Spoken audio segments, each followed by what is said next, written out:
guest is the star. I'm kind of nervous, like, okay, I need to say something clever. What is a podcast? A lot of people get puzzled about what podcast is. Can you make money out of podcasts? $2 billion.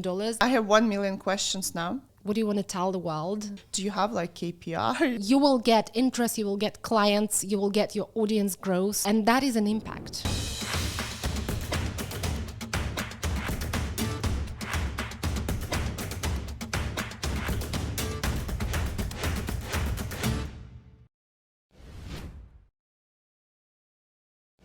Strong brands today are about creating emotion with your customer. They're about building relationships. Creating content helps businesses to do that. It helps them to interact with their customers. It helps them to ask the questions and be close to them. So today there are different forms of creating content, and one in particular is gaining a lot of popularity. So I decided to discuss it today, podcasts, and I invited a good friend of mine and a great professional, Larisa. Larisa is a B2B marketeer. She is a serial networker. She is a community builder. And she's a real professional in podcasting. She has her own podcast. So I'm super glad and thankful to help her on my podcast today. Larisa, thank you so much for joining me today. Thank you very much for giving me time and your expertise today. Thank you for having me. I must say it's probably one of the first podcast show where I'm invited as a guest, not as a host. That's interesting.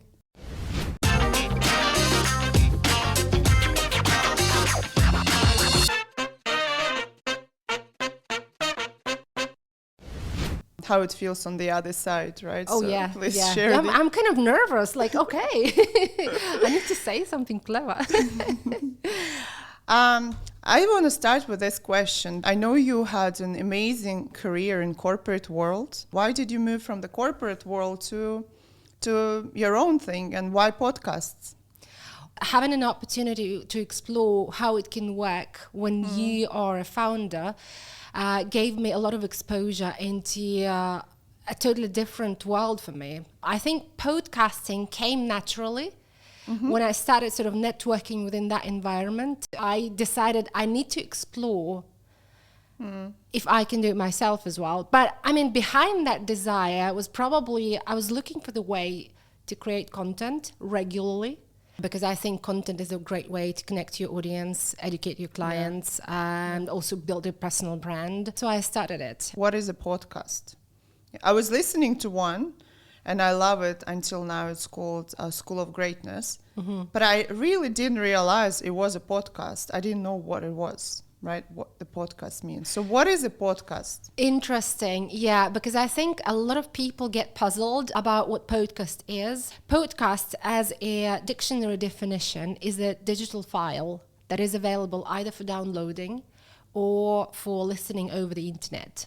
And that's basically it is. And it's an audio file. I want to highlight that one. And number two, if we look at the name podcast, it's actually it's a hybrid of two words, iPod and broadcast. Because back in 2004, there was a program called iPodder that was developed to be able to download files from the internet and listen them on the iPod. So podcast is both video and audio, is that correct? The mainstream of podcasting globally is probably an audio version of podcasts. But video allows you promoting your show, promoting your personal brand, promoting the story that you're telling, and also share it in multiple platforms like LinkedIn, YouTube, Instagram as well. Can you make money out of podcasts? Do people make money? Oh yeah, absolutely. They do. So the latest statistics from Buzzsprout, and Buzzsprout is the podcasting platform. In June 2022, the revenue coming from podcasting in the US reached $2 billion and is forecasted to grow, and that was a 30% growth from last year. So which means the people do make money out of podcasts. The question is, when did they start their show to make that much money now? do you have a direct goal to earn money with the show that you have just started, or you have probably a different goal, and indirectly you might actually gain the direct monetization of your podcast? That's a question for you as a podcast host to decide. So when you start your podcast show, if you would like to monetize it right away, I mean, considering you do not have an audience, so you probably need to start, I don't know, interviewing your direct clients, right? So you have to be really strategic, and that is the direct monetization. There are multiple ways how you can monetize your show indirectly. Like you can target, for example, you can create a goal of growing your audience, and then probably selling some sponsorships, or probably attracting sponsors to sponsor your show if your topic is hot, for example. Then you can collaborate with advertisers. So it all depends. You can sell repurposed content. So you can simply create a word of mouth and credibility for your brand, raising the right topics, telling the right stories, and you will get some forms of monetization through either direct clients or through some opportunities. I don't know, through the publicity that you're getting. So, for example, when I started the B2B marketing now, I didn't know what kind of opportunities I'm going to get out of it. And 1.5 years later, first of all, I get some interest from, let's say, marketing agencies who would like to bring their speakers. So I started helping companies to conceptualize their podcast shows. So that is basically a direct monetization of your services. In this case, my show saved as a marketing tool for me.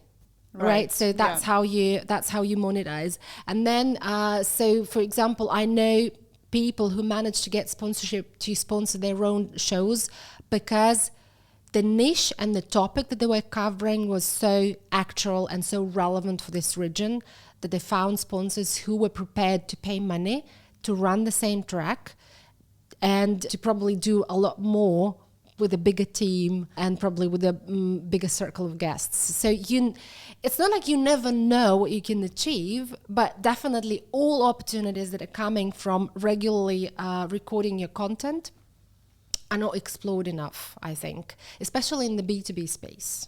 Interesting. So we established this podcast is definitely gaining popularity, is definitely growing. It's something that is good to have both for video and audio formats. Helps you to create a lot of content. And very important, I'm sure, for a lot of entrepreneurs is that you can monetize it. But you have to be very strategic and think about the ways, because there are multiple ways that you can practice, try, test, right? To really find that way, the best way for you to monetize it. Yeah, I think it's very important nowadays, especially with the new podcast shows, it's very important to be strategic. What is the goal behind this show? So is it an entertainment? By the way, so if you ask me what is the most popular concept of the podcast globally, it's a comedy. Comedy? Yeah, people like entertainment. Right. On the bigger level. But when it comes to business and B2B podcasts, it probably makes a lot of sense to strategize that and to have a specific goal behind the content that you're creating and the guests that you're inviting. And also, I mean, multiple things are important. How long is going to be one episode? Are you going to have 2 guests, 2 hosts? Is it going to be a monologue, right? Maybe you're a very spiritual host and you can talk for like 6 minutes, 7 minutes, but you're going to share a message that everybody's going to listen to. I have 1 million questions now. Because you know that I'm doing my own show. So first, that's probably more for the audience now. First, how do you start? Yeah. How do you start? What is the first thing you need to do? I think the best way to think about your own show is about your story. Like, what do you want to tell the world? So what's the actual thing behind the fact that you want to produce content? It could be about your expertise. It could be about your hobby.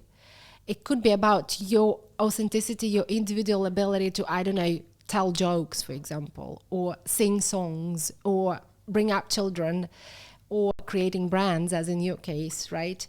So you need to think about this one thing that makes you a professional or a person, your signature you, right? I always say there has to be like a little conflict behind the story. A conflict, which means it has to have a solution within the story that you're telling. For example, when I did the B2B marketing, I always felt marketers do not have enough voice themselves. They're creating so much for businesses. They're doing content, they're creating campaigns, they're doing advertisings, they're producing social media content. They do so much, but they never do anything for themselves. So for me, it was more about give voice to marketing leaders, to marketers, to professionals, to specialists, to hands-on people. Yeah, you need to think also about the circle of guests that you have that you can start with.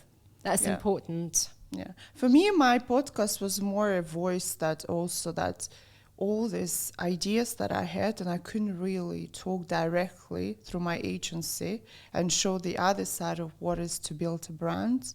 And I think for me, it's less monetization, but really more of my voice in that industry, and really hoping through this podcast to bring the level of the industry as brand strategy and development up, and also introduce my audience to amazing guests that I've met throughout my career. So, and I think it's very important, like you said, to have that strong vision and that purpose why you're doing it. You're right. Because purpose is the key word here, by the way. Yes. You sit like for an hour, in my case it's a bit shorter, with your guests without really a script. You have to be authentic and you have to be in love with what you're doing. People can see that straight away if you're fake, right? So having that purpose and the vision is important. But I think also having a goal, right, of what you want to achieve through it, and have some kind of do you have like KPIs or something, indicators that say, that's successful, this is... Yeah, so you can definitely measure your podcast success from multiple dimensions. And it's harder than to measure regular content. Like to measure content through a social media, for example, it takes a lot of metrics, but they're more or less clear because you're measuring the metrics from one platform. The pain with the podcasting is that you're using a platform to distribute it to broadcasting platforms like Google Podcasts, Apple Podcasts, Deezer, etc. So multiple different platforms where people are actually listening to it. But then you also have your social media where you start distributing your episodes. You've got your YouTube. So basically, it's not that easy to put all the metrics together and say, based on only vanity metrics, that your show is successful. You need to consider things that you're getting apart from the metrics. You need to consider the word of mouth. How do you measure word of mouth? Yeah. How do you measure, for example, if you're a purpose-driven person and you realize that when somebody is listening to your episode and getting some, and starting tomorrow doing something different in their everyday job, but it's not necessarily that they left a comment for you. How do you measure that? You can't measure that, right? You are creating an impact over time. You are achieving your goal, which means you're driving your purpose, but you might not necessarily always be able to measure that in a vanity metric, but you will get it somewhere else. You will get interest, you will get clients, you will get your audience growth, you will get your sponsorship at some point, you will create multiple amount of different valuable content that people will use in their day-to-day life. And that is an impact. So first is that purpose, vision, and what you want to achieve through it, the story behind it. Next, guests. How difficult for you, because you've been doing it for more than a year, right, is to get the guests on your show? Guest management is definitely a very, very big pillar of the success of your show. So first of all, you need to find people who are already ready to share their point of views, who like that exposure, who appreciate the fact that whatever expertise they have, they can share it. And it's not easy, but you need to keep pushing. You need to reach out to people. You need to explain your purpose. And you need to be really, really structured in terms of the timeline, because you need to give people some time to understand that this is really for them. They want to be associated with your show. They have a point of view to share, etc. So you need to give it a time. So nobody's going to respond to you right away. So you really have to go out there, start with your friends probably, or your industry colleagues. It's a good tip, yeah. So whenever you start to feel encouraged, start with whoever you know. Yeah. Start with whoever you know and talk about the topics that you're comfortable talking. Just encourage yourself and encourage your guests, definitely. Gain that momentum, right? And then go for those who are difficult to get. Get a couple of those and then the rest will join. What about team? Do you need a big team for podcasting? You don't need a big team, but it's great to have support. So you definitely need, so if you look at the pre-production, production and post-production. So we're in the pre-production stage, you need somebody who will help you to conceptualize, which means discuss how long your episode is going to be, how many episodes you're going to have per month, let's say, what is going to be your pace and what makes sense, right? Depending on the topic. You need to create a map, like a roadmap of what you're going to, a concrete plan. So who are going to be your guests, how you prioritize those guests. So what are potential topics that you're going to discuss with those? That's a pre-production stage. So what platforms are you going to share this content to, which means you need to think about the visuals that are going to be required for your content, banners, micro content, how many pieces, etc. You either can use for conceptualizing, you can use somebody like me, or you can use a company that can help you doing that. I started doing everything myself at some point, but I got a lot of help from Podster, definitely, at that time. Then production requires you a cameraman, a setup. It depends on what you think as your own show. You can do in your own studio. You can use a studio like that. And then in the post-production, you need to definitely have somebody who can help distributing. So I would say a designer and a digital marketing or a content manager. It depends on what you can afford. Can be one person, can be two people, but definitely having a few people who can help you doing that is a great help. It will help you to grow your show faster. And I think also from my side, because I'm doing it for the first time, right, this experience of being on the video and have that free voice, I think having a comfortable studio, a person behind the camera who is an amazing person with us, Marwan, absolutely great guy, supporting, very, very important, and the team, like everything. The best team, greater the team is, faster you achieve the results. I'm so thankful, Larisa, for you that you came to my show today. I think it's just the beginning. I have about 1 million questions still to ask. I really hope you'll have time in the future to join me again, and we'll take that topic further, because I'm learning. I've just started and I'm learning, and I'm again so thankful that I have friends like you who are professionals in this industry. No, I'm happy to help. No, honestly, I want your show to be a success, and I'm happy that I had a chance to sort of share my expertise that I gained to enable you do and tell what you want. I think it's very important. Thank you. So how does it feel to be behind the on the other side? Different. Scary? Well, no, you feel responsible. You don't want to crush your show, right? You want to be a good guest. You were a very good guest. Thank you so much.